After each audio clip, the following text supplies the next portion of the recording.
Oke,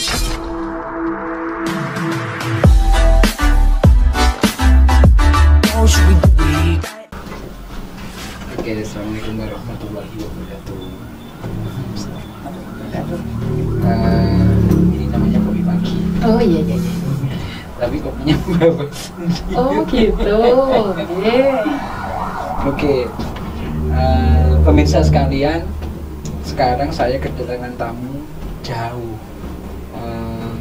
Saya belum tahu pasti, tapi beliau ini, nah cerita langsung. Namanya siapa? Saya Dwi Hastuti. Mbak atau Bu?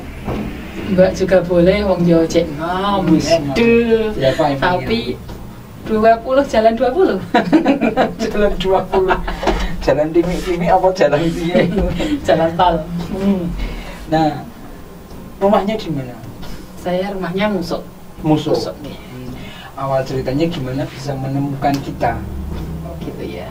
Sedikit cerita saja karena saya itu pengen dari dulu, memang hobi saya nulis, karya ilmiah, lomba mengarang dan lain sebagainya. Suatu saat karena saya terpentur dengan kondisi saya yang sekarang ini, saya adalah ibu dari ABK, anak berkebutuhan khusus difabel. Terus saya juga dulunya 20 tahun yang lalu saya adalah wira swasta dan 2 tahun terakhir saya bangkrut. Sekarang saya menjadi karyawan swasta di perusahaan garmen di Boyolali. Saya pengen sekali sering nulis dan lain sebagainya. Saat dengan kondisi saya yang seperti ini, kadang-kadang saya itu pengen cerita sama siapa. Kepada siapa saya harus mencurahkan perasaan saya. Kadang orang yang sedang terpuruk itu kan susah dipercaya orang.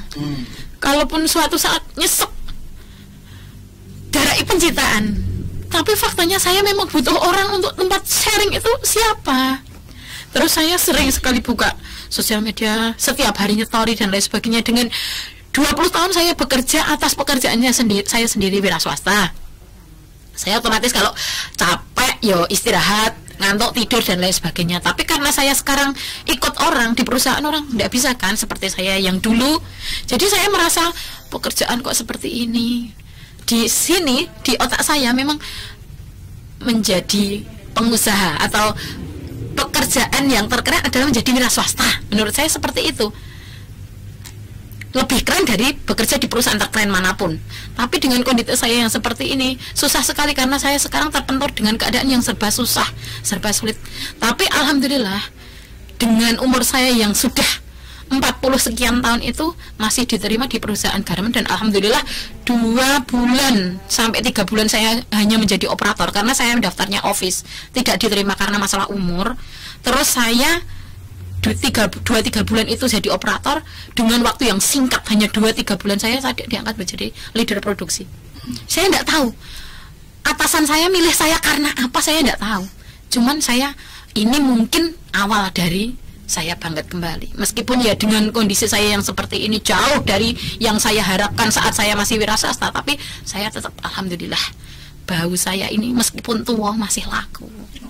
Iya, ya seperti itu. Tapi ya terus saya ngotak-atik media sosial. Terus kalau suatu saat saya pengen cerita-cerita di suatu media, pengen kesah saya itu tersampaikan, pengen orang-orang yang senasib dan sependeritaan dengan saya, ibu-ibu yang punya anak ABK, orang-orang yang kolab usahanya bisa tetap berdaya di atas ketidakberdayaannya. Sebenarnya tidak berdaya, tapi berusaha tetap berdaya.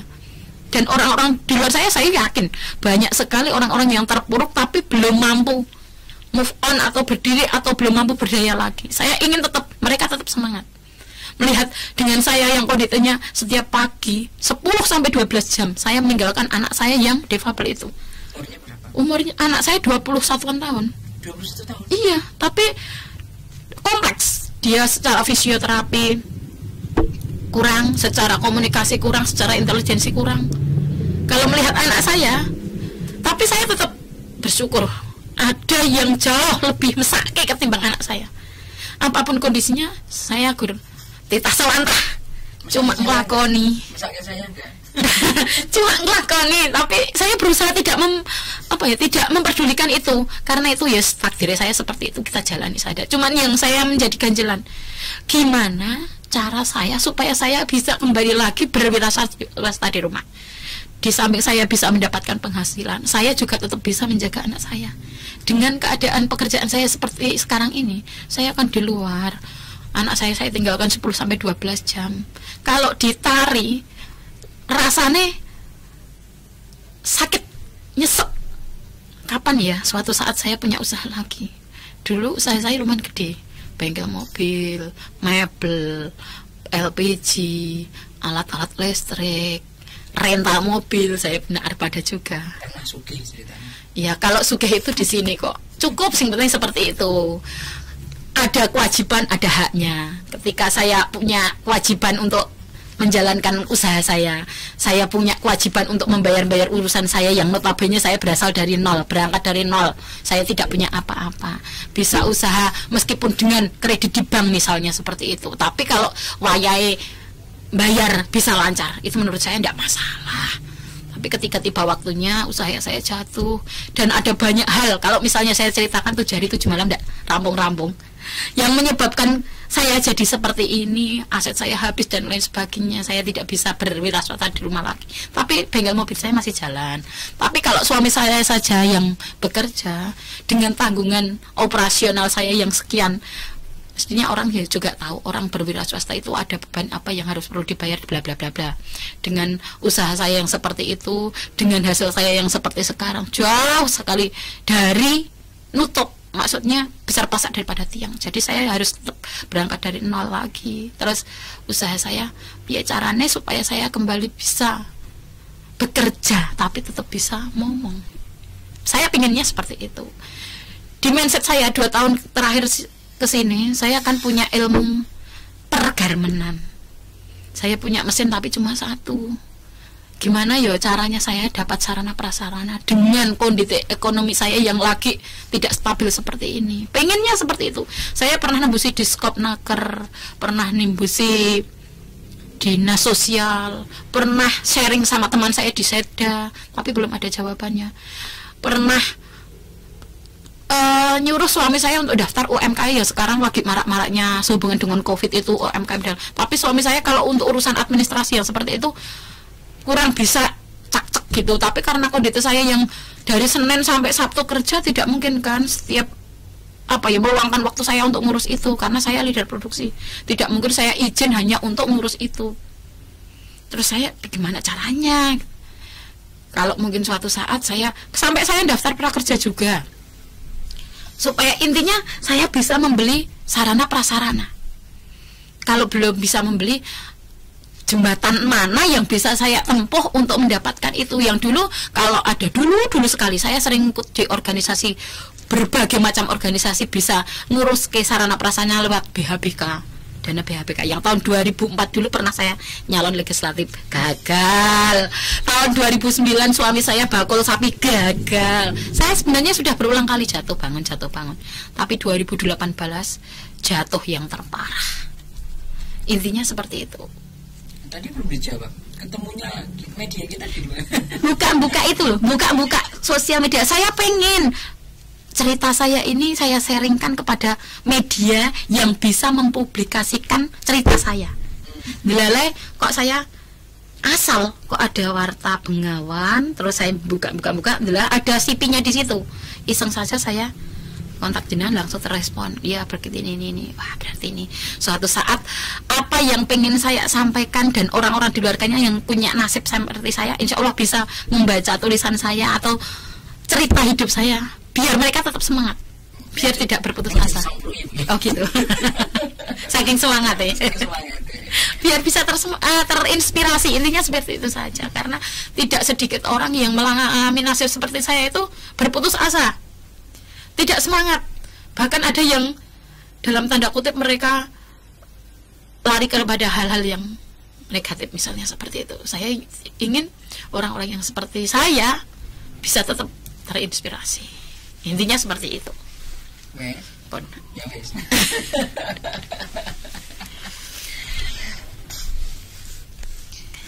Tapi pon.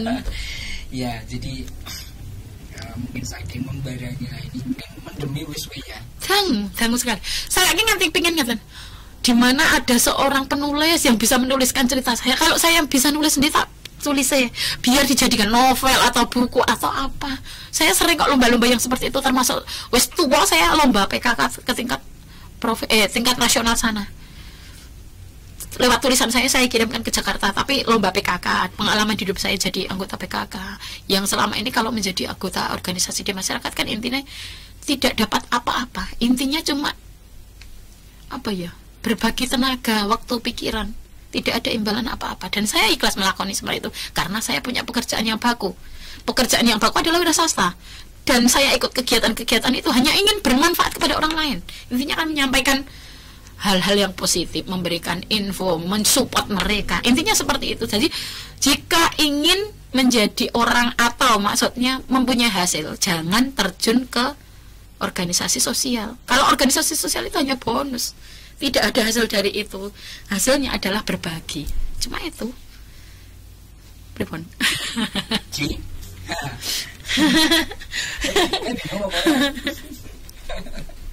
Ya. Jadi, nah mulai dari putranya dulu, semua putranya berapa? Dua. Yang satu? Yang satu, yang gitu, 21 tahun difabel itu. Jadi, yang kedua? 10 tahun, kelas 6 SD. Jauh sekali. Kalau yang kedua tidak ada masalah? Tidak ada masalah, sangat luar biasa anak saya yang kedua. Yang pertama itu difabel mulai lahir? Iya. Mulai lahir? Nggih, dia kan prematur. Dari kehamilannya mungkin dia kurang berkembang. Berat badan lahirnya cuma 1,4 kg. Terus lewat perkembangan dan pertumbuhannya tidak seperti anak-anak normal lainnya. Malahnya saya ngarani dia memang beda dengan anak-anak yang lain. Dari awal bayi saya sudah merasa anak saya beda dengan yang lainnya. Ketika anak lain datang tengkurap, anak saya belum. Ketika anak bayi dipetat-petat, biasanya anak bayi cari suaranya dengan anak saya belum. Saya sudah mulai bertanya-tanya ada apa dengan anak saya. Dan ternyata ya, jalan 4,5 tahun baru bisa jalan. Templok-templok tapi tidak seperti anak yang lain. Daplang-daplang tidak imbang seperti itu. Itu pun cuma berjalan 1, 2, 3 tahun. Setelah itu tumbuh fisiknya berkembang gede, dia tidak imbang lagi, tidak bisa jalan lagi. Berusaha tak masuk ke tempat TK karena yang saya belum bisa nerima kondisi anak saya yang seperti itu. Karena saya mengingat dulu itu saya berprestasi, masuk anak saya seperti itu, terasanya sek sekali. Terus saya bilang sama gurunya, Bu, titip anak saya, mohon tidak perlu diperhatikan detail seperti anak-anak umum lainnya. Saya titip serawung saja, sambil tak lihat perkembangannya. Ketika 1, 2, 3 tahun memang tidak ada perkembangan, ya wes, tak cabut. Terima kasih Bu, sudah sabar membimbing anak saya. Mohon maaf menyita waktu ibu, anak saya ambil, terus saya masukkan LB. Pada waktu mau masuk LB itu saya butuh hati seluas samudra sing jembar segarane untuk memasukkan anak saya di LB. Karena pikiran saya, seorang yang luar biasa, anak saya masuk di sekolah luar biasa dengan tanda kutip orang-orang yang mungkin mengucilkan dan lain sebagainya. Tapi ternyata tidak. Sampai di sana banyak sekali anak-anak dan orang tua yang senasib dengan saya. Banyak sekali pejabat tentara, polisi, guru, dosen, anak-anaknya yang seperti itu. Dari situ saya belajar, oh ternyata masih banyak orang-orang yang jauh lebih mesake ketimbang anak saya. Di situ saya timbul rasa syukur saya, meskipun dengan kondisi anak saya yang seperti itu, saya tetap terima kasih, alhamdulillah masih ada orang-orang yang jauh lebih di bawah saya. Itu membuat saya lebih bersyukur lagi.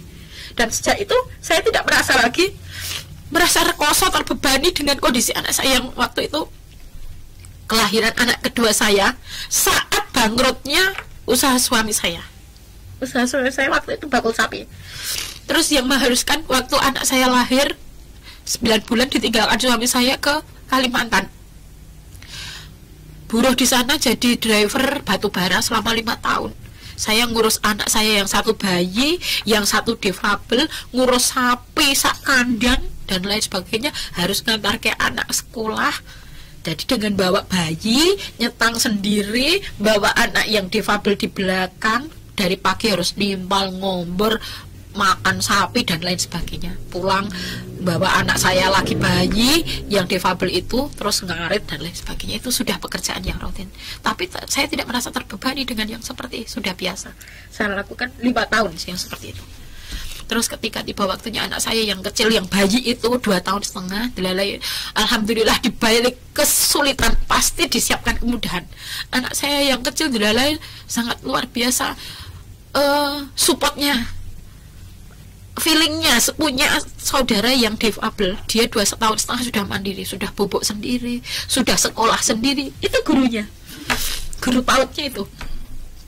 Terus ketika saya ngantarkan KKE, yang kecil tak tinggal di sekolah di PAUD-nya. Jadi saya ngebot ngutamak ya anak saya yang besar. Saya nunggu anak saya yang besar, yang kecil tak tinggal. Nanti kalau pulang pakai saya ambiri gitu. Itu sampai umur 5 tahun setengah. 3 tahun setengahan anak saya di PAUD. Saya titipkan di PAUD itu, pulang jam 1 siang.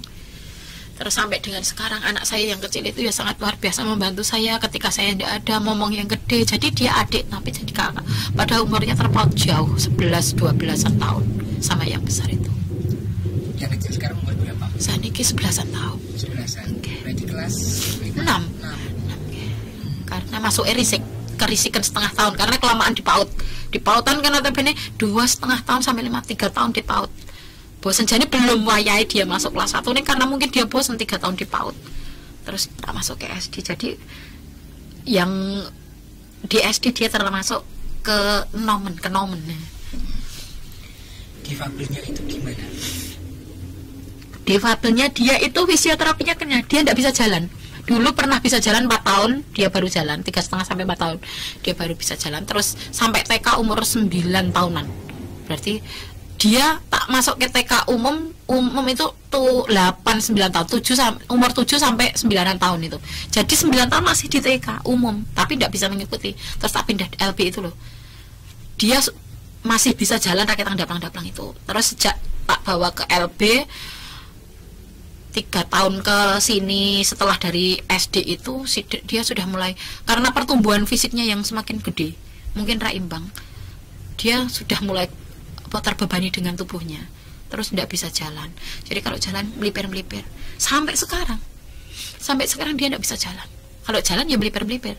Tapi saya merasa dia tetap berusaha mandiri di atas ketidakberdayaan dia, tidak mau dia dibantu orang. Terutama kalau orang-orang yang tidak merasa, orang-orang difabel kan biasanya feelingnya, aku suka sama orang ini berpura-pura suka sama saya. Dia sangat responsif. Ketika orang itu benar-benar gemati sama dia, dibantu mau, ayo le tak tuntun, mau. Kalau ayo le tak bantu le, tidak mau. Nyata tak kayak maem le. Kalau benar-benar dia merasa nyaman dengan orang yang ngasih itu, dia mau. Kalau enggak ya enggak. Sampai sekarang. Terus saya kebetulan punya Mbak Ipar, KKE bojo ini saya. Rumahnya dekatan sama saya. Kalau saya kerja ya seringnya ke situ. Saudara saya kan 4, satu pekarangan semua, tapi yang paling deket sama anak saya yang difabel itu Bude yang sebelahan daman saya. Kalau saya kerja atau keluar atau urusan apa, Budenya yang penting ada, tidak ada masalah. Setiap hari dia bisa ke tempatnya Bude ini, tapi tidak jalan, rambatan, melipir itu. Ketika tidak punya rambatan, terus dia merangkak sampai dengan dapat rambatan lagi, baru rambatan lagi. Setiap hari seperti itu. Kena polio? Jadi gimana? Dulu waktu, karena memang dia dari awalnya prematur, BBLR, sering step kejang, keluar masuk rumah sakit dari bayi. Asumsi saya, apakah dulu waktu panas kejang itu disuntik bidan atau gimana? Itu maksud saya tanya itu. Tapi saya kurang tahu detailnya. Tapi dia sering keluar masuk rumah sakit sebabnya panas. Secara ilmu kedokteran, ketika orang itu sering dari bayi, sering step kejang, itu merusak sel saraf. Ketika disontek itu berakibat fatal. Menurut yang saya pelajari seperti itu, benar atau enggak? Kurang lebih gitu, iya. Ada asumsi yang seperti itu karena anak saya itu sering masuk rumah sakitnya, kondisinya seperti itu, panas kejang. Dulu bisa jalan, kenapa terus tidak bisa?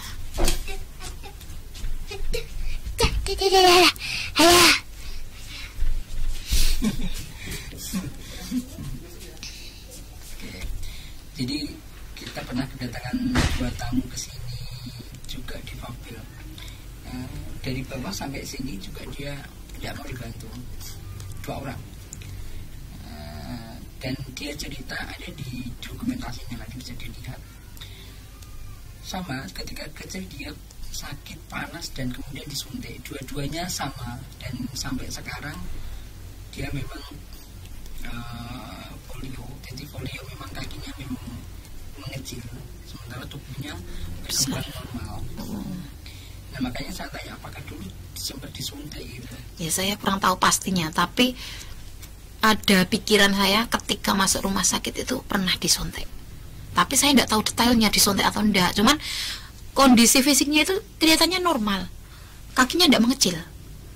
Cuman tak lihat dari fisiknya yang sekarang, memang sekarang agak tidak imbang. Badan atasnya lebih berat, tumpuan bawahnya lebih kecil, tapi tidak mengecil, normal. Terus kakinya itu kalau numpu cuma jempolnya tok. Jadi telapaknya muntir. Apa-apa no kalau orang kok numpu pakai jempolnya tok. Kakinya duluannya gini, tapi yang numpu cuma jempolnya. Jadi jempolnya sini sampai kapalan sakit.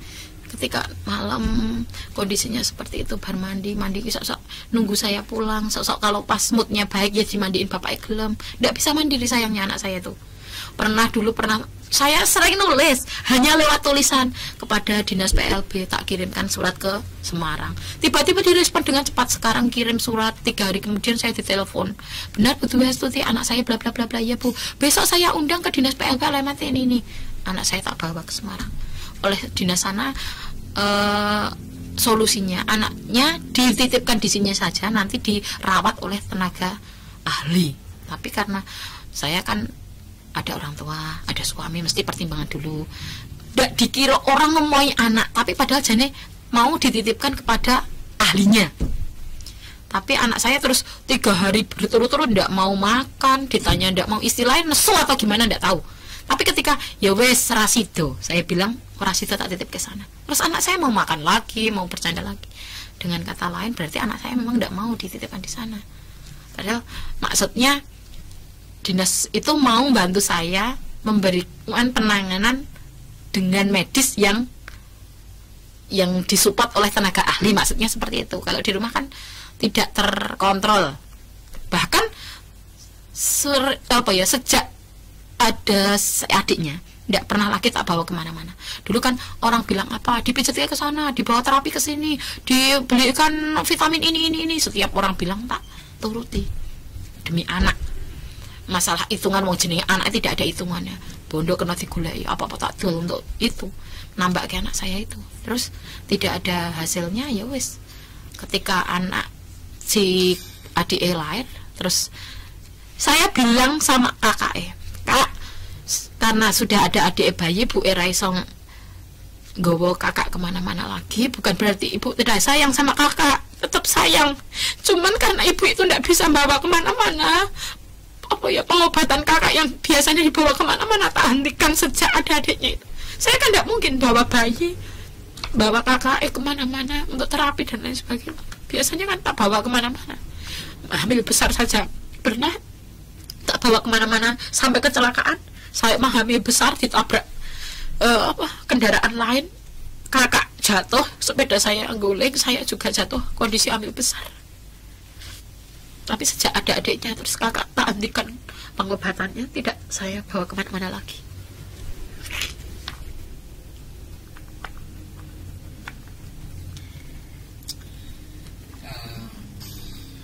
Kalau sekarang kondisinya kakak dia masih seperti itu ya, dengan kondisinya yang seperti itu ya di rumah saja. Tapi kan suami saya kerja di rumah, bengkelnya dulu kan di pinggir jalan. Saya ada 2 bengkel mobil, ada bengkel sepat, truk dam dan lain sebagainya, kendaraan berat, ada bengkel servis kendaraan kecil, ada 2 kafling yang saya sewa. Karena kondisi ekonomi saya seperti itu, terus sempat terjadi kemalingan alat-alat berat saya, padahal saya bangun dari nol, semuanya nyewa, semuanya ya seperti itulah.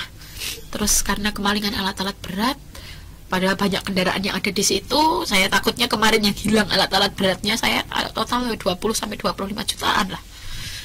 dulu yang hilang punya saya lah, terus kalau sekarang saya sudah tidak punya apa-apa, sedang setiap hari dititipi kendaraan oleh nasabah-nasabah saya, padahal area bengkel itu tepat di pinggir jalan raya, tidak ada safety-nya, maksudnya langsung dari pinggir jalan raya langsung halaman bengkel saya itu. Takutnya yang dititipkan punya nasabah itu mungkin bannya hilang atau peleknya hilang, saya kan jadi tanggungan. Sekarang saya lebih lagi terkosal gitu, terus saya bawa pulang. Tadi bengkel saya tak pindah pulang lagi. Sejak itu ya suami saya bengkel di rumah sambil ngomong kakak, ngawasi kakak, saya kerja di perusahaan garment. Tapi kakak ini misalnya dia sekolahnya sampai apa kemarin terakhir? Ya cuma LB itu sampai kelas 5, karena kondisi terakhir tidak saya masukkan lagi, berat badannya sudah tidak imbang. Biasanya naik sepeda kan naik dari jok depan terus tak undur dikit bisa, saya kuat. Terus karena kondisinya sudah semakin membesar tubuhnya, dia tidak bisa lagi naik ke sepeda. Biasanya kan ngangkat kakinya sendiri bisa, meskipun cuma sampai di jok paling depan, terus saya geser ke belakang. Sekarang sudah tidak bisa, ininya susah untuk dinaikkan gitu. Terus lagi kalau ada truk atau bis lewat, kan saya LB Boyolali, jadi lewat lumayan jalan raya gitulah, ada truk atau bis besar yang klakson nakal itu, anak saya sering kaget, takutnya kalau pas di tengah jalan kaget kan bahaya. Terus sejak saat itu sudah tidak saya masukkan lagi. Berarti kan LB tidak lulus. Kalau di sekolah LB itu niatnya saya tidak untuk apa-apa, cuma serawung. Faktanya anak saya tidak bisa, nulis saja tidak bisa. Notabene dia sekolah tapi tidak bisa. Niat saya memang saya tetap ingin berusaha menjadi orang tua seperti orang-orang tua yang lain. Anaknya esok disalini sekolah, ngetar ke sekolah. Saya ingin seperti itu. Dan saya juga ingin anak saya tetap merasa seperti anak-anak normal lainnya. Pagi-pagi mandi, sekolah, pakai sepatu. Biar dia merasa, oh aku seperti anak-anak yang lain, meskipun kapasitasnya beda. Tapi karena sejak kakak sudah tidak imbang lagi, terus nyepedanya sudah tidak bisa naik lagi, ya wis tak stop sampai situ. Tidak lulus berarti LB kelas 5 terakhir. Mengenai usaha dulu gimana ceritanya, sempat punya usaha banyak terus hilang habis? Ya karena dulu kan saya cuma ibu rumah tangga biasa, terus suami saya ada satu angkot yang belikan orang tua, dia istilah kita punya usaha transportasi anggota perangkutan, yang kebetulan suami saya itu senang di bidang mekanik. Jadi kalau kerusakan-kerusakan ditangani sendiri, di sopir sendiri, di manajemen sendiri, istilahnya juragan angkot tapi nyekel dewe, setoran dewe, nah yang kerusakan ditandani dewe, istilahnya seperti itu. Terus 2004 saya ke Bedung sama pencalekan. Bedung itu tergoda. Ada pengurus partai yang menawari saya, ya 2004, yang menawari saya untuk mencalonkan diri menjadi legislatif. Pada waktu itu saya lulus sekolah D1 manajemen komputer akuntansi perbankan. Terus saya pernah kerja magang di bank 1 tahun, tapi karena kondisinya jauh di Muso itu PP 1 jaman lebih, waktu saya habis di jalan, anak saya ikut, dengan kondisi anak saya yang difabel terus ikut yang momong. Terus kapan waktunya saya itu menjaga anak saya yang seperti itu harusnya di dekat ibunya, bukan di dekat pengasuhnya.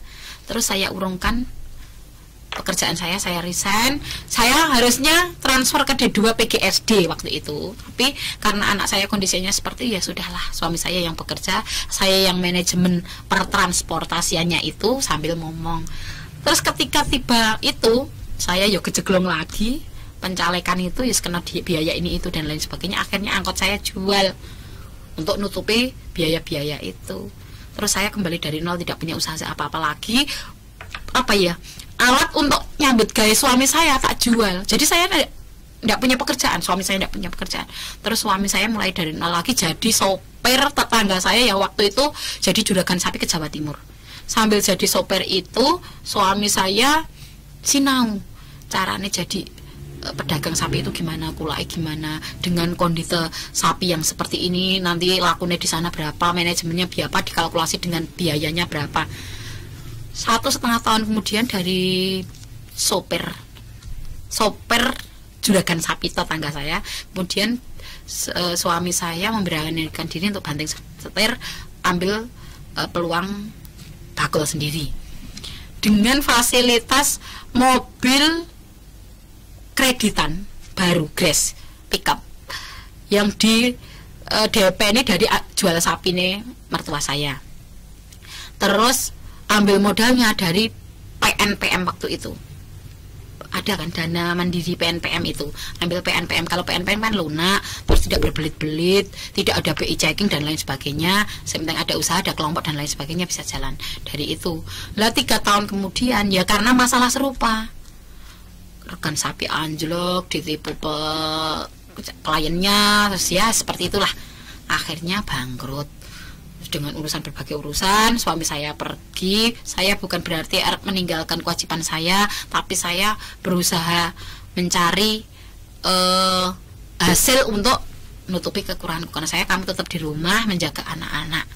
Waktu itu waktu suami saya pergi ke luar Jawa itu, Kalimantan, dengan kondisi saya punya anak bayi itu. Jadi saya nyambi 2, ngopeni sapi, ditinggal suami. Terus 5 tahun suami saya di sana, terus saya di sini. Ketika saya pencalekan itu gagal, terus saya punya temen satu pencalekan, satu partai di dapil yang berbeda di Juwangi. Dia punya usaha mebel. Terus menawari saya, karena dia gagal, saya juga gagal. Dia ingin sing mbok go nyambut gawe, sing mbok go pencalekan dananya dari mana? Dari jual angkot. Lah saiki nyambut gawe ini apa? Saya nanti gawean, bojo saya nanti gawean. Sekarang bakul sapi saja bangkrut, sekarang ke luar Jawa. Terus saya ditawari untuk awal mulanya cuma marketing lah, saya di story barang ngedol untuk komisi. Lama-lama karena saya punya ilmunya, cara nih golek perkreditan ya bagaimana dan bagaimana, ketimbang bakul punya temen, saya dapat komisi. Kemudian saya jalan sendiri. Sejak 2004 itu saya jalan sendiri, ambil dagangan dari teman saya, tak DP. Biasanya kan saya cuma laku tenaga, saya tidak urusan dengan dana, saya ngedolke punya teman itu. Kemudian saya laku karena saya pengen hasil yang lebih. Kemarin mana saya cuma dapat komisi. Terus ketika saya tak DP nih, kasarannya saya di story barang 50 juta, tak DP ini 15 juta dulu, lainnya kalau barangnya laku, sambil nanti saya dapat pemasukan yang lain, nanti tak story setiap bulan, seperti itu. Terus kemudian teman saya itu juga bangkrut, saya ambil di Boyolali saja, itu Mebel Mulia itu. Sistemnya juga seperti itu. Ketika nek mebel kan di desa lakunya kalau mau bakdo perpegan istilahnya, puasa mau bakdo itu saya stok barang banyak sekali. Awal mulanya saya cash kepada toko di Boyolali itu. Ya kalau saya ambil 50 juta saya harus menyiapkan uang 50 juta. Tapi karena 1, 2, 3 tahun saya ambil di situ terus, kemudian saya boleh ambil DP-nya dulu, nanti barang kamu laku kamu bayar, seperti itu. Berlangsung sampai dengan 2018. Terus suami saya pulang, bisa beli, saya kan sambil ngingu sapi itu, sapi saya 5 jantan-jantan, saya jual sebagian untuk bikin bengkel itu, karena fak suami saya adalah mekanik. Saya bikin bengkel di Jalan Raya, sama tadinya cuma bengkel servis tok. Terus sambil tabungan saya selama di Kalimantan itu, saya belikan armada, karena anak saya yang difabel kemana-mana harus punya armada, meskipun jelek, meskipun tidak bagus, tapi harus punya armada, karena dia sudah tidak bisa jalan pakai sepeda. Jadi hari-hari anak saya yang difabel itu di rumah, kalau nyepeda tidak bisa. Sudah sejak 2010-an sampai dengan sekarang tidak bisa naik sepeda. Jadi kemana-mana harus pakai mobil. Ya berawal dari itu, saya terus tabungan suami saya 19 juta tak beli kayak lelangan dari bank. Kendaraan lelangan dari bank itu murah, dapat murah itu cuma 16 juta Cherry, lumayan bagus itu. Terus seiring berjalannya waktu saya pesat tumbuhnya, mebel saya juga laris, terus bengkel saya bertambah dari bengkel mekanik, terus bengkel spek dump truck itu. Terus karena suami saya ada di rumah, terus saya beli armada lagi, saya buka rental mobil. Jadi usaha saya ini nyambung. Suami saya mekanik, saya yang manajemen, saya punya driver 3 karena kendaraan saya ada Panther, ada Elep, ada Xenia. Yang waktu itu kalau semua jalan, setoran itu 1 bulan tidak meleset 6 sampai 7 juta untuk dirental saja itu. Terus karena suami saya, kalau saya yang tahu manajemennya, tanggal sekian si Panther jalan, tanggal sekian si Elf jalan, tanggal sekian Xenia jalan. Ini harus waktunya ganti ban, waktunya ganti oli dan lain sebagainya. Yang tahu jadwalnya saya, tapi yang ngatur suami saya. Ini kudunus ganti, kudunus ganti. Nanti jarak jauh perjalanan dari Boyolali sampai Jakarta. Misalnya ini dengan kondisi bannya seperti ini harusnya diganti. Itu yang tahu suami saya, tapi jadwalnya rental si A si B tanggal sekian sampai sekian yang tahu saya. Menurut saya itu kolaborasi yang cukup bagus secara manajemen.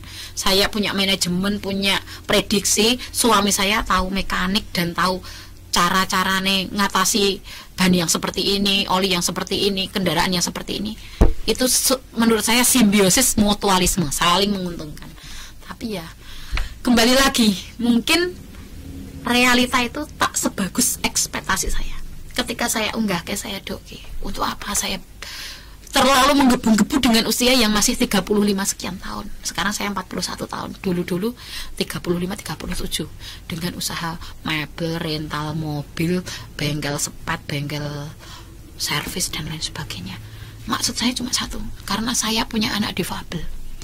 Semakin kesini saya semakin tua saya semakin tidak bisa apa-apa. Karpe saya, besok kalau usaha saya sudah mapan, saya sudah tua, suami saya sudah tua, saya butuh orang yang menggantikan saya untuk ngopeni anak saya. Maksud saya seperti itu. Tapi Allah berkehendak lain. Apa yang saya harapkan itu tidak semulus, realitanya tidak semulus yang saya harapkan. Tapi ya kembali lagi, mungkin ini jalannya, sudah ada yang ngatur. Saya introspeksi diri lagi. Mungkin karena saya kurang sedekah, mungkin karena saya kurang beribadah, mungkin karena saya kurang berbagi. Tidak perlu menyalahkan siapa-siapa, tidak perlu menyalahkan saya sendiri juga, tidak perlu.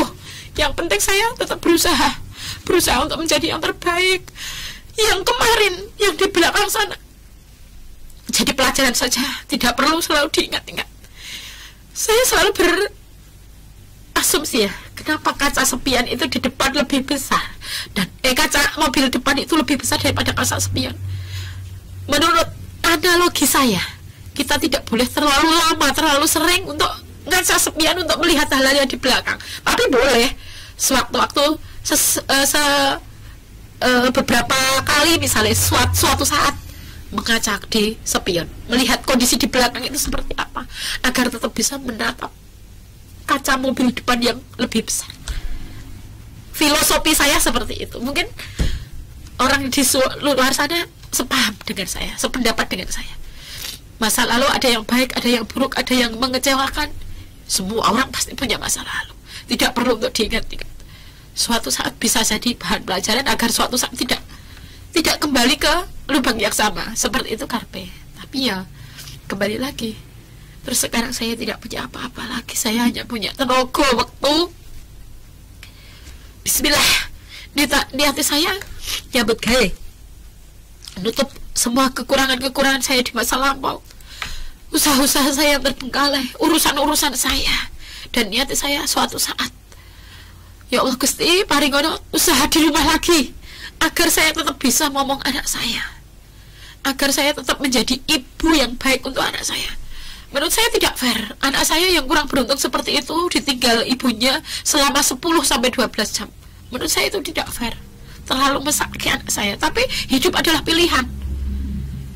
Nek saya milih anak saya ngomong, sedangkan saya punya usaha setiap hari, yang usaha saya itu bangkrut, dan setiap hari harus dioyak-oyak orang-orang. Terus saya tidak punya usaha, saya tak harapkan apa. Tapi kalau ya sambil jalan saya tetap berusaha, dengan kondisi saya seperti ini, hasil saya seperti ini, urusan saya tak cicil, insya Allah bisa, lambat laun pasti bisa lunas.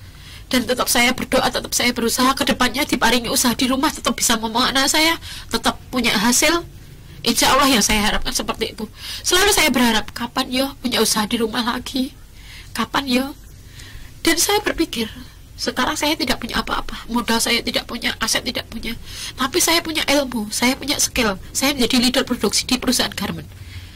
kalau suatu saat saya punya alatnya di rumah, saya bisa mengembangkan ilmu saya di rumah. Sambil perlahan-lahan saya berusaha lepas dari perusahaan karena saya ingin buka usaha di rumah. Tapi ini baru menjadi planning saya. Sedangkan untuk mewujudkan itu saya harus punya sarana prasarana. Dan kedepannya apa yang bisa saya lakukan untuk merealitakan harapan saya. Semoga dengan saya menceritakan kehidupan saya dan berbagai lika-liku indahnya seperti pelangi seperti itu, orang-orang di luar sana, oh ya, saya punya mesin yang seperti ini, dulu saya minta kepada si A si B, minta kepada instansi ini. Mungkin saya bisa, oh gini loh mbak, sok kue gaya proposal kesana misalnya. Atau investor, orang ini kelihatannya berbakat, orang ini berkompeten, orang ini butuh dengan anaknya yang seperti itu. Mbok ya, kalau saya punya modal misalnya tak suplai alat, kita bagi hasil misalnya. Ini harapan kecil saya. Kalau usaha yang terakhir itu jatuhnya kenapa? Sebagian modal ada di tangan pelanggan karena saya sistemnya kredit. Saya masuk ke perusahaan-perusahaan, ke pabrik-pabrik, ada semacam marketing saya. Tapi saya ada perjanjian, ketika terjadi sesuatu yang tidak diinginkan, itu tanggung jawab Anda, karena notabene saya tidak kenal dengan pelanggannya. Yang menjadi tanggung jawab Anda. Dulu waktu perjanjian itu dia deal. Tapi ketika lama terus terjadi kebangkrutan dan kok ya bertubi-tubi ketika saya kemalingan, modal di pelanggan mandek, aset saya habis. Asumsinya ketika saya punya usaha, saya modalnya dari pihak ketiga, kewajiban saya harus, dan kewajiban dari pihak ketiga saya itu mandek, saya kan tidak bisa apa-apa. Asumsi, logikanya, saya punya usaha, saya punya kewajiban kepada pihak ketiga yang memberikan modal saya harus bayarnya. Sedangkan sebagian usaha saya itu saya kreditkan kepada pihak ketiga pula, tapi mereka ingkar, mangkir. Terus saya bisa apa?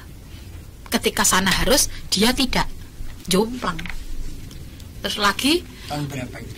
2018. Belum lama. Ya nggak bisa dilacak lagi. Bisa, tapi saya berputus asa karena saya punya pekerjaan yang dari jam 7 pagi sampai jam 7 malam. Tidak ada waktu untuk menagih-nagih kepada mereka. Marketingnya itu ya Mbak saya sendiri, jadi ya saya ki orangnya ramentolonan. Ketika dia pun, ketika sudah aku berusaha nagih tapi ramtu dan lain sebagainya, saya berusaha ya omongin nanti tak lacai tak goleki. Ketika satu orang 10 juta, 5 juta, sekali nagih dapat 100.000, 50.000, saya kan tidak punya banyak waktu untuk warwir ke sana. Lainnya itu bangkrut atau memang sengaja? Pergi dari rumah, tidak tahu itu. Orang tadinya orang pabrik juga, terus resign dari pabriknya. Terus yang lainnya orang pabrik ya, yang dekat-dekat dengan saya ya memang sengaja tidak bayar seperti itu. Atau mungkin karena tahu kondisi saya yang seperti itu, terus malah digampangke oleh mereka. Saya juga tidak tahu motifnya apa, mereka seperti apa ya, saya tidak tahu. Padahal saya maksudnya membantu. Orang-orang desa kan sepertinya sukanya seperti itu. Uang dikit dapat barang, tapi nyicil. Kalau mau cash, padahal podo-podo. Uang 2 juta, ambil di toko, bayar saya 2 juta. Di toko pun 2 juta. Karena saya kalau kulak, di harga bakul. Saya kulaan dengan harga 18, tak jual dengan harga 2 juta. Mereka beli cash di toko, harganya pun 2 juta. Kalau orang nitek, oh aku nak randedit utang karo Mbak Ekai.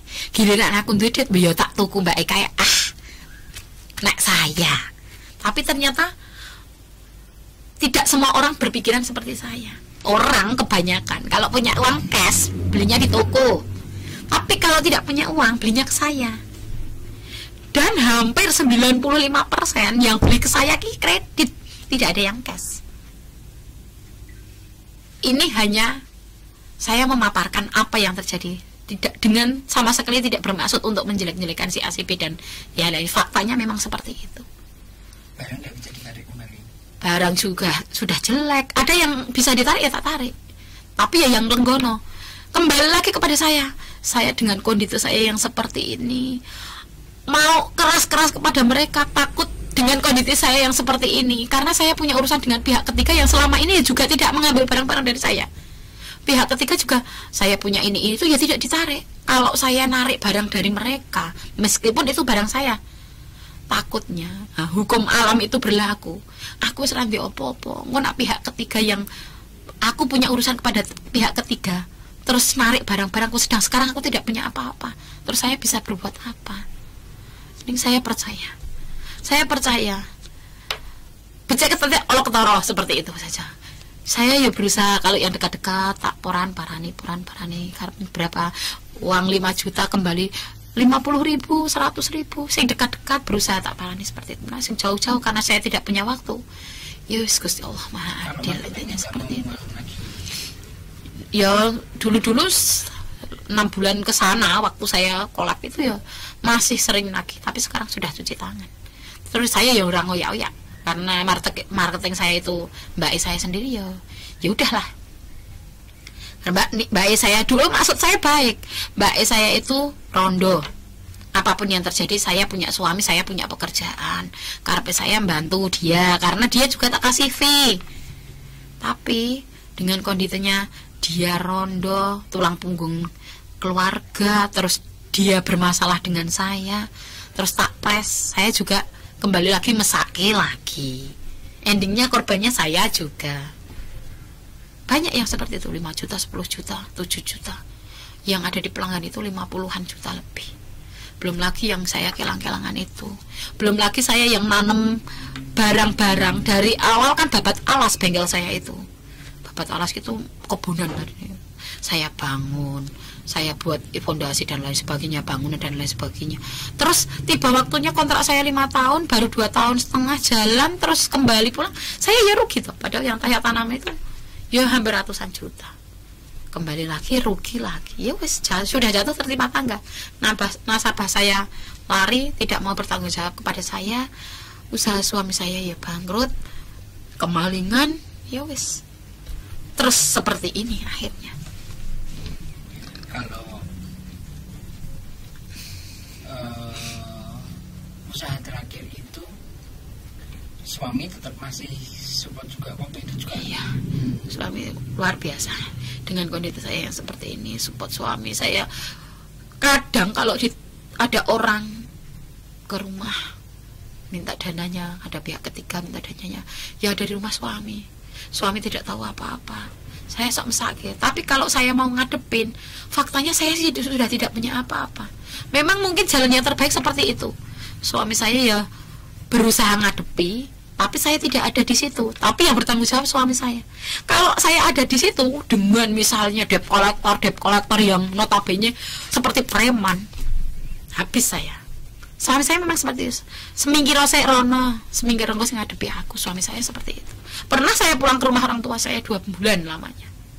Ketika keadaan sudah mulai membaik, tidak banyak lagi debt collector yang datang, terus saya benar-benar tidak ada jalan lain, saya terus daftar ke perusahaan garment itu. Ya wes lah. Dulu yang omset saya 1 bulan itu 25 sampai 35 juta. Sekarang saya ngopeni gaji UMR Boyolali berapa? 1.945.000. Itu ditambah dengan suami kerja. Iya, suami saya bekerja di rumah, bengkel mobil sama marketing mobil. Dia sok ndalani orang cari mesin apa, mobil ini dia punya temen maklar juga. Kebetulan suami saya kan tahu mesin. Jadi kalau teman-teman butuh ini, cek no barangku iki kondisinya piye, standar harganya berapa, pasarannya berapa. Dengan kekurangan minus seperti ini, tak harga sekian ini masuk ndak. Terus dari situ suami saya sering dapat fee itu. Dari kisah-kisah yang sampai sebegitunya, menurut jenengan apa masalahnya? Nek menurut saya terlalu detail ngurusi secara manajemen. Kalau orang menganggap saya manajemennya kurang, itu menurut saya enggak.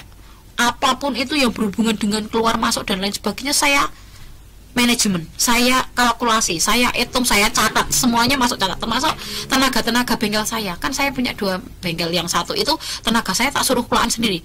Nih uang 2 juta, kula ono oli ini kebutuhanmu apa-apa yang habis. Kalau 2 juta itu kurang, tambah ono punya musik rapopo, yang penting syarat ono. Kalau mau bensin makan catatan di situ ndak masalah. Mbok go jajan ora rapopo. Sing penting tercatat. Uang itu mbok go jajan, mbok gopo rapopo, sing penting tercatat, bisa di pertanggungjawaban. 2 juta entek gopo. Terus nanti hasil kerjamu 1 hari laporannya sama aku. Catatan juga. Seawan tadi, sesiang tadi dapat omset dari apa saja, dari ganti oli, dari servis, dari tambal ban, dari apa catatan. Jadi hasil setiap hari berapa, pengeluaran setiap hari berapa, mau go jajan pun orang masalah, semua tak catat detail. Tenagaku, laporan saya seperti itu. Di rumah saya membukukan di sendiri hasil dari spot 1 hari 1 juta misalnya, kalikan 1 bulan. Saya setiap minggu libur, jadi memasukkan tenaga itu 6 hari. Rata-rata 750 sampai dengan 1,5 juta 1 hari omset saya dari spek tok. Bisa dihitung berapa omset saya. Terus rugi labanya berapa. Secara manajemen detailnya tak catatkan. Tapi kok seperti itu? Apakah saya kurang terlalu berani mengambil risiko? Mungkin seperti itu juga. Atau ya dari tadi saya kembalikan kepada tadi, kok saya seperti ini, salah saya apa, introspeksi diri saya seperti apa. Tapi kalau saya ngorek-ngorek sopo sing salah, sopo sing bener, wah itu masalah. Introspeksi saya mungkin kembalikan kepada saya. Mungkin saya kurang bersyukur, mungkin ini karena ujian dari Allah, saya harus lebih banyak berbagi, lebih banyak bersedekah misalnya. Mungkin seperti itu saja. Saya tidak perlu menyalahkan orang lain. Menyalahkan diri saya pun tidak perlu. Mengapa? Saya sudah berusaha sekuat tenaga, saya sudah rekoso seperti ini. Mengapa harus tak salahkan? Tidak perlu menyalahkan orang lain. Introspeksi diri saja. Kedepannya semoga tidak terjadi lagi hal-hal yang seperti itu. Saya merangkak dari nol. Saya lahir tidak punya apa-apa, sekarang kembali tidak punya apa-apa, dan aset saya yang saya beli habis, minus. Tidak apa-apa. Insya Allah besok wongkur materi bisa dibeli lagi. Tapi yang saya sayangkan termasuk semua tabungan saya, asuransi anak-anak saya tak masuk ke, yang kecil tak masuk ke asuransi pendidikan, yang besar tak masuk ke asuransi jiwa. Klaim saya 2 tahun yang lalu sampai dengan sekarang pun tidak bisa saya klaimkan. Bumi Putra tidak tahu masalahnya apa. Bumi Putra kolak mungkin. Setiap kali saya klarifikasi ke sana, kantornya selalu tutup. Terus saya itu harus kepada siapa? Itu tabungan saya, dana saya, kenapa tidak bisa saya ambil? Atau mungkin Bapak punya channel di Bumi Putra, atau saya harus kepada siapa saya komplain, ngeklaim, kantornya selalu tutup. Ini saya tahu streaming di media sosial jadi Bumi Putra bangkrut dan lain sebagainya. Tapi kalau bangkrut, kewajiban mereka kepada nasabah kan harus dilakukan, harus dilaksanakan pembayaran klaim dan lain sebagainya. Saat ini saya benar-benar butuh dana. Tabungan saya tinggal itu. Plafon saya 20 juta dan 20 juta. Saya klaimkan sejak Agustus 2018 sampai sekarang 2020. Sudah 2,5 tahun tidak ada keterangannya. Kalau masalah zakat dan sedekah gimana? Mbak, yang itu mungkin tahu, itu introspeksi diri saya saja. Introspeksi diri saja, saya menyikapinya saja. Teman saya itu tahu. Tidak perlu saya reka-reka. Bagaimana Mbak, menurut jenengan bagaimana? Teman saya itu. Tapi saya berusaha ngering-ngering hati saya. Mungkin saya kurang sedekah, mungkin saya kurang berbagi. Saya terjun di 22 organisasi masyarakat. Seperti yang saya cerita tadi. Kalau pengen punya materi, jangan bekerja di lembaga sosial. Lembaga sosial itu berbagi, tidak untuk merekrut materi. Tapi wallahu alam, barang siapa menebar kebaikan pasti akan berefek 700 kali lipat. Itu di sini mindset saya tertanam. Jadi sing penting saya punya usaha sendiri. Itu pekerjaan saya. Nek masalah di sosial, di kegiatan sosial, itu bonus saya. Jadi orang tahu saya itu berkiprah di bidang sosial untuk apa? Tidak untuk mencari materi, sama sekali tidak. Untuk berbagi. Niat saya, wongki tidak selamanya mulus. Suatu saat pasti kepentok. Saya sering berbagi info, berbagi waktu, berbagi tenaga. Maksud saya, ketika suatu saat kepentok, biar ada orang yang mau mengulurkan tangan untuk saya. Tapi ternyata ya seperti ini. Ketika orang collab itu, bahkan jangankan teman jauh, saudara sendiri kadang-kadang tidak mau dekat. Itu fakta. Jadi saya bisa merasakan betapa terpuruknya orang-orang yang kolab dengan kondisi sendirinya, dengan masyarakat sekitarnya, merasa dirinya itu tidak berguna. Itu saya yang terjadi 2 tahun yang lalu.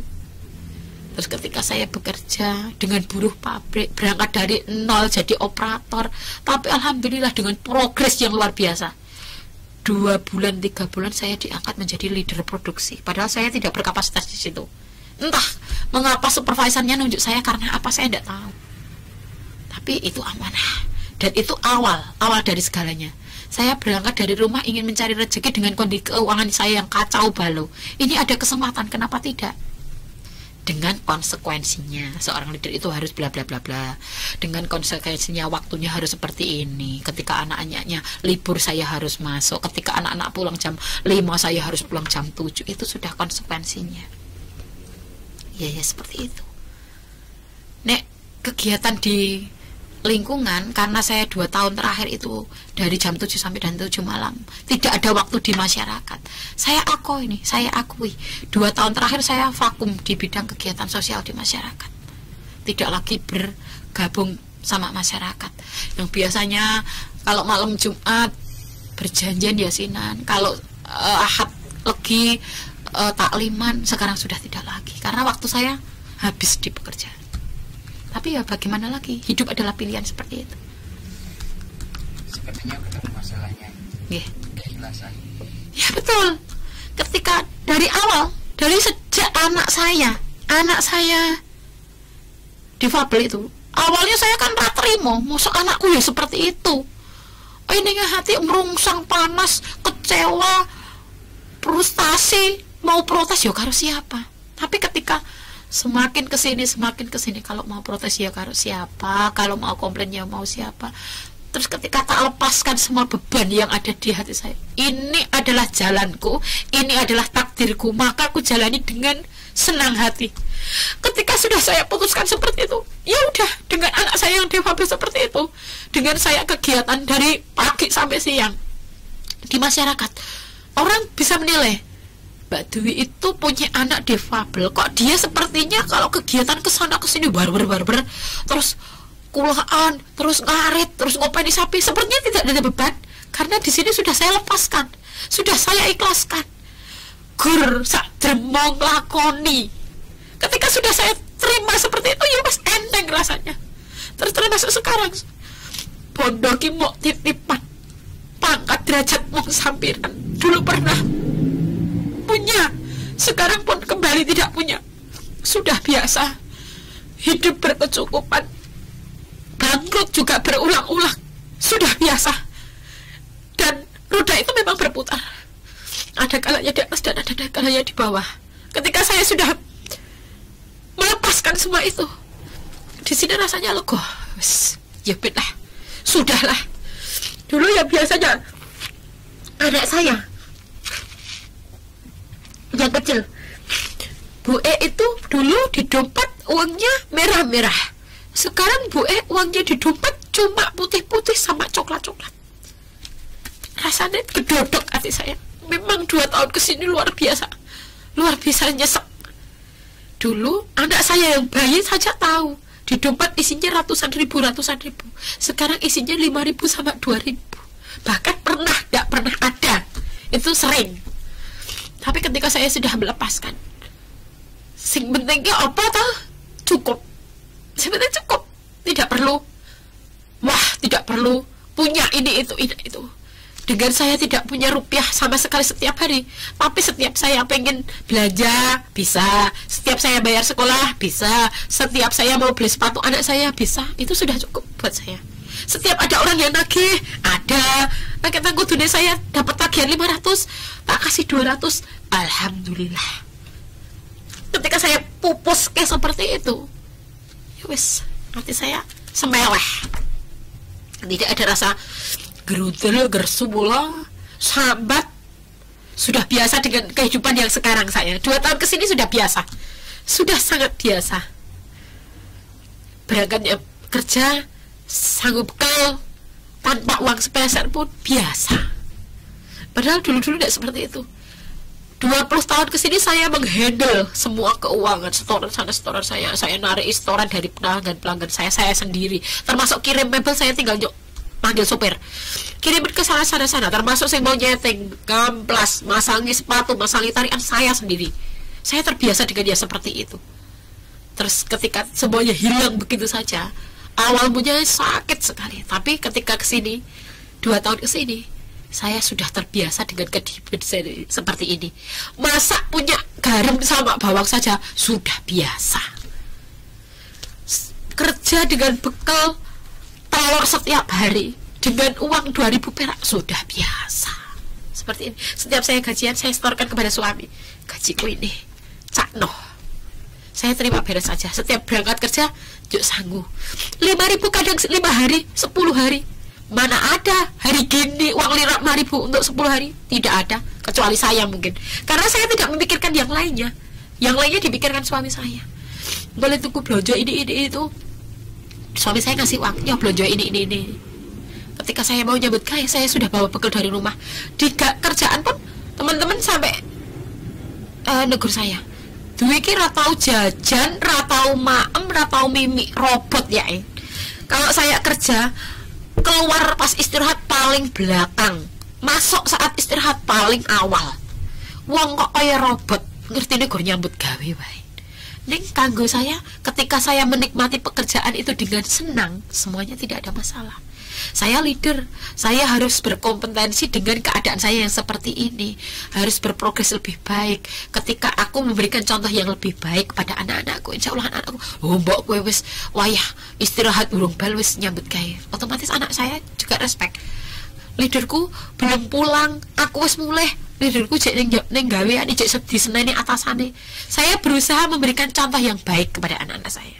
Kedepannya biar mereka tahu hidup itu keras, tapi bisa kita kerjakan ketika kita punya etikat yang baik, punya attitude yang baik. Maksud saya seperti itu. Dan saya yakin banyak orang yang sependapat dengan saya. Terakhir harapannya apa? Harapan saya ya seperti tadi.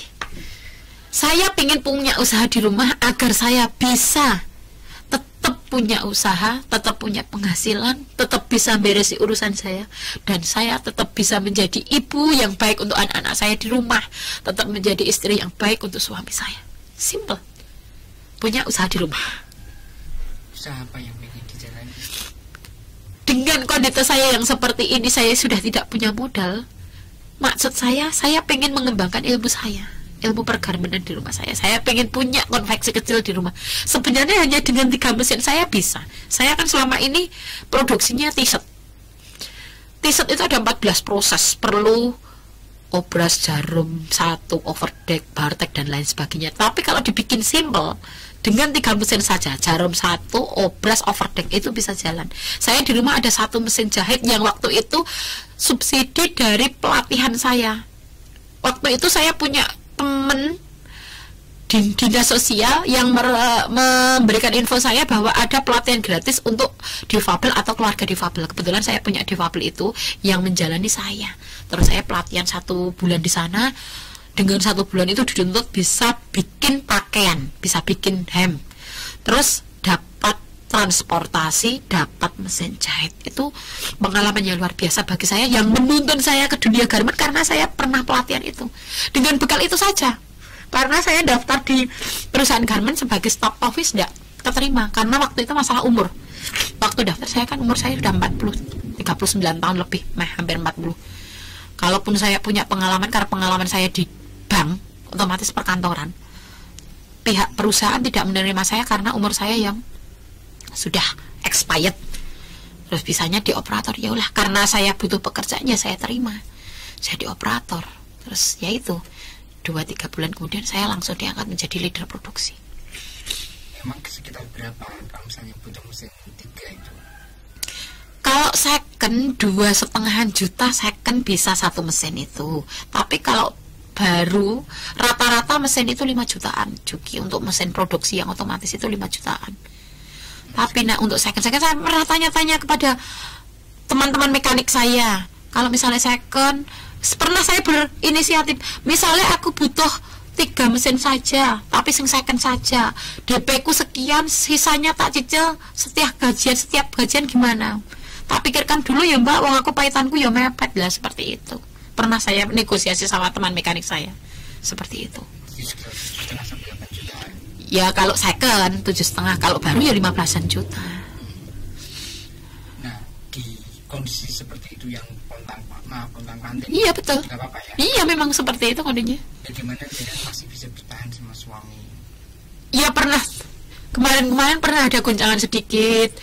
Terus karena banyak debt collector nagih-nagih, pernah saya sering keluar karena untuk posisi nagih-nagih dan lain sebagainya, sering pulang malam dengan asumsi tanda negatif karena saya kondisinya kolap.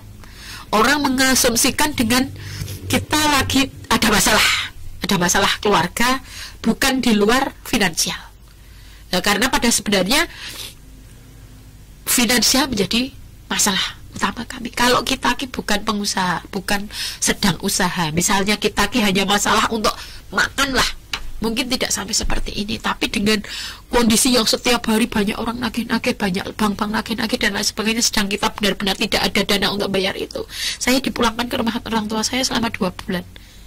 Ketika kondisinya sudah membaik, terus saya diambil lagi oleh suami dengan baik-baik. Saya dipasrahkan suami saya kepada orang tuanya, titip, termasuk dengan anak saya yang besar. Saya dan anak saya yang besar dipulangkan kepada orang tua saya 2 bulan di sana.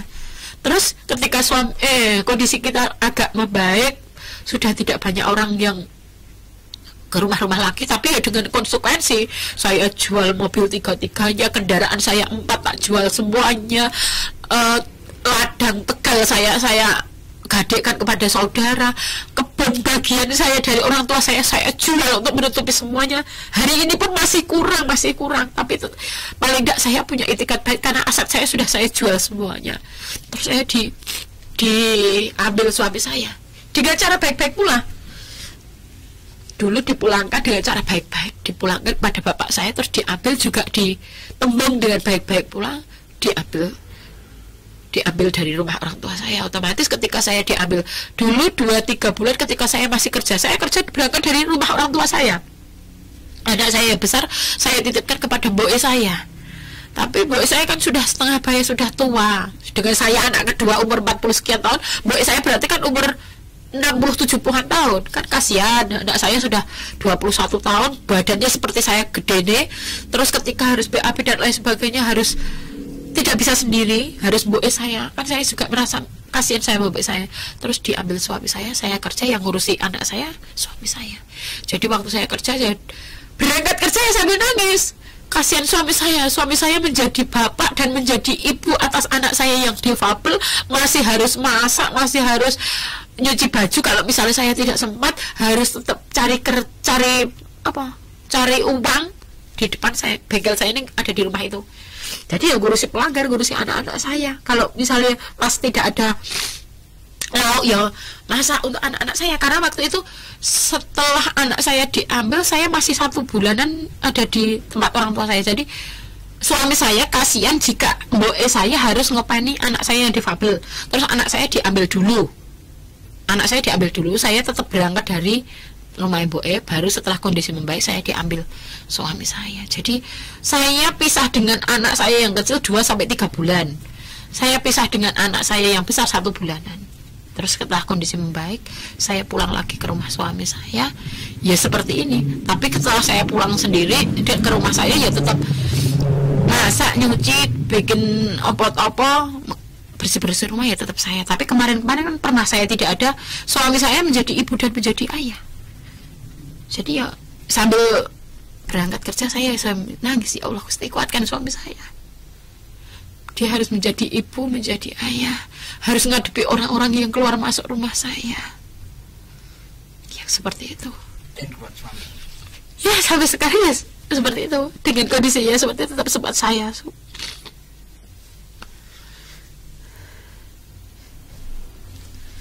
Karena suami saya dulu pernah juga seperti itu. Jadi dia merasakan jadi orang bangkrut setiap hari, dia kejar-kejar urusan itu bagaimana. Dia enggak itu bahasa Indonesia apa itu? Orang kolab itu seperti itu. kamu baru ngerasa ke yo. Saya beber itu suami saya kepada saya. Dulu kan saya kolak suami saya waktu bakul sapi. Saya kolak 3 kali. Pertama waktu nyalek, angkut saya jual, kita tidak punya pekerjaan. Kedua bakul sapi suami saya sampai ke Kalimantan itu. Yang ketiga ini yang paling parah.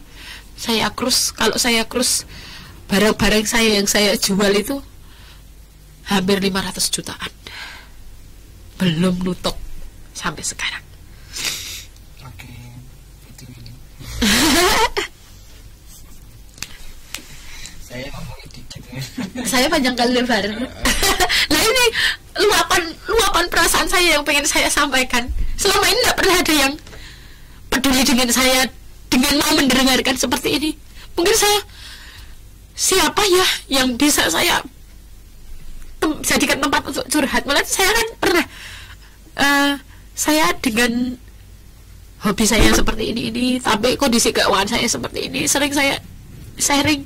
Tapi kepada siapa? Saya pengen bikin buku, bikin novel, pengen nulis cerita hidup saya, tapi saya tidak punya link atau tidak punya jembatan untuk saya bisa mengapresiasikan apa yang ada di kepala saya.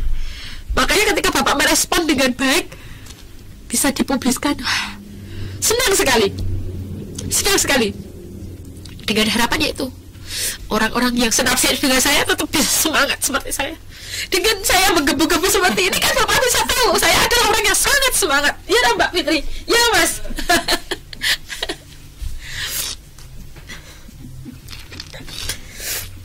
Nama tiga kuyu.